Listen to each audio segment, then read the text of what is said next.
नमस्कार बच्चों। तो आज हम विज्ञान भाग 2 में सजीवों की जीवन प्रक्रियाओं के बारे में पढ़ने वाले हैं। तो इसमें सबसे पहले हम देखेंगे सजीवों की जीवन प्रक्रियाओं में महत्वपूर्ण क्या है। उसमें जैसे मानव शरीर द्वारा पाचन क्रिया व अन्न, फेफड़ों द्वारा ली गई ऑक्सीजन, है ना, और कोशिका तक किस प्रकार पहुंचाई जाती है, यह हम देखेंगे। पिछली कक्षा में हमने देख चुका है कि सजीव का जो अंग होता है वो बहुत सारे संस्थानों से मिलकर बनता है। इसमें पाचन संस्थान, रक्त परिसंचरण संस्थान, श्वसन संस्थान, उत्सर्जन संस्थान, अन्य सभी संस्थान मिलाकर सजीव के अंगों का फॉर्मेशन बना है।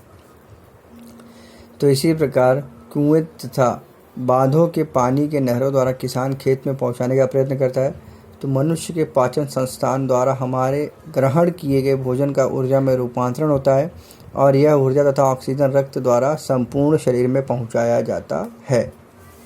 देखते हैं इसके आगे। परिवहन क्या होता है? ट्रांसपोर्टेशन हम बोलते हैं जिसको। परिवहन क्रिया द्वारा एक भाग में संश्लेषित या अवशोषित किया हुआ पदार्थ दूसरे भाग तक पहुंचाया जाता है। ट्रांसपोर्टेशन मतलब एक भाग से दूसरे भाग तक लेकर जाना। बहुसंख्य प्राणी हलचल करते हैं, परंतु वनस्पतियाँ क्या होती हैं? स्थिर रहती हैं। इनके शरीर में अनेक मृत कोशिकाएं पाई जाती हैं। मृत कोशिकाएं मतलब जिसका शरीर में कोई भी काम नहीं होता।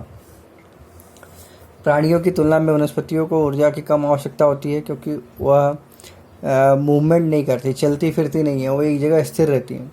वनस्पतियों को nitrogen, phosphorus, magnesium, manganese, sodium जैसे अकार्बनिक पदार्थों की आवश्यकता होती है। इन पदार्थ का सबसे नज़दीकी व समृद्ध स्रोत ज़मीन है। वनस्पतियों की जड़ें ज़मीन से इन पदार्थ का अवशोषण कर इनका परिवहन करती हैं। ये कार्य विशेष प्रकार के ऊतकों द्वारा किया जाता है, जिन्हें हम जलवाहिनियाँ और रसवाहिनियाँ कहते हैं। जलवाहिनियाँ जल लेने जाने काम करती हैं, रसवाहिनियाँ उसकी खाद्य पदार्थ ले जाने काम करती हैं। वनस्पति के सभी भाग इस संवहनी ऊतक से जुड़े हुए हैं। वनस्पतियों में देखो पानी का वहन, जैसे देखिए दिया है यहाँ पर, ये जो है विलयन दिया है, विलयन में इवोसिन का विलयन।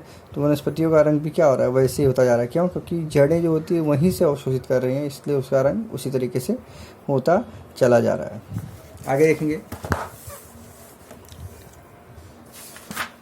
नेक्स्ट जो है जड़ों द्वारा होने वाला अवशोषण किस तरीके से दिखाया गया है। देखिए यहाँ पे जड़ है और यहाँ से ये चीज़ें दिखाई गई हैं। इसमें जलवाहिनी, उसके बाद फिर वलकुट से तो मिट्टी कण, यहाँ से पानी लिया जाता है। जड़ यहाँ से देखो पानी, फिर यहाँ से तो यहाँ से तो फिर यहाँ पे जलवाहिनियों में प्रवेश करता है।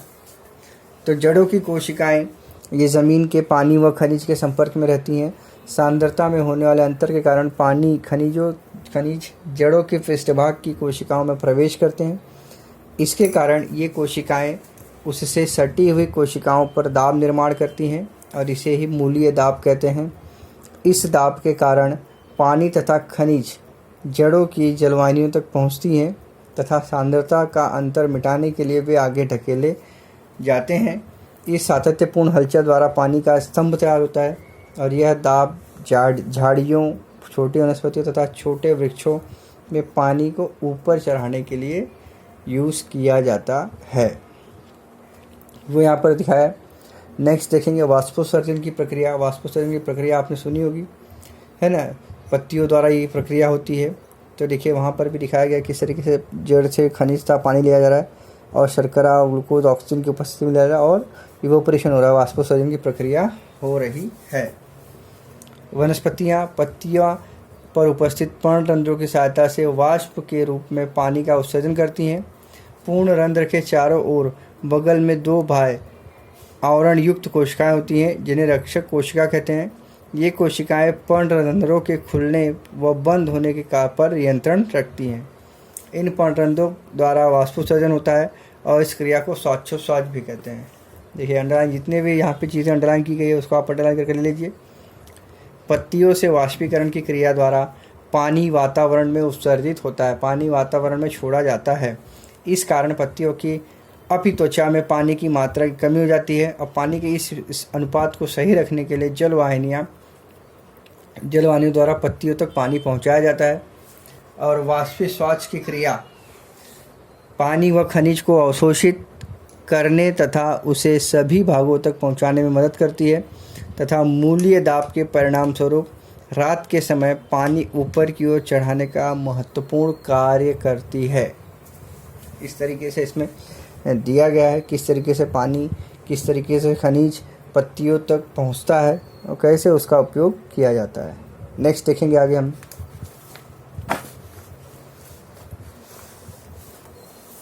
इसमें देखिए ओक नामक वनस्पति है जो कि दिन भर में 1,51,000 लीटर पानी वाष्पोत्सर्जित करती है और उसी प्रकार 1 एकड़ क्षेत्र में उगाई गई हुई मक्के की फसल दिन में 11,400 लीटर से लेकर 15,100 लीटर तक पानी का उत्सर्जन करती है। आगे देखेंगे वनस्पतियों में अन्न और अन्य पदार्थों का परिवहन। पत्तियों में तैयार किया हुआ भोजन वनस्पतियों की प्रत्येक कोशिका तक पहुंचाया जाता है। अमीनो अम्ल को छोड़कर अतिरिक्त भोजन जड़ों, फलों व बीजों में संग्रहित होता है। इस क्रिया को स्थानांतरण कहते हैं, ट्रांसपोलेशन जो हम बोलते हैं। यह क्रिया रसवाहिनी द्वारा होती है, ऊपर तथा नीचे की दिशा में की जाती है।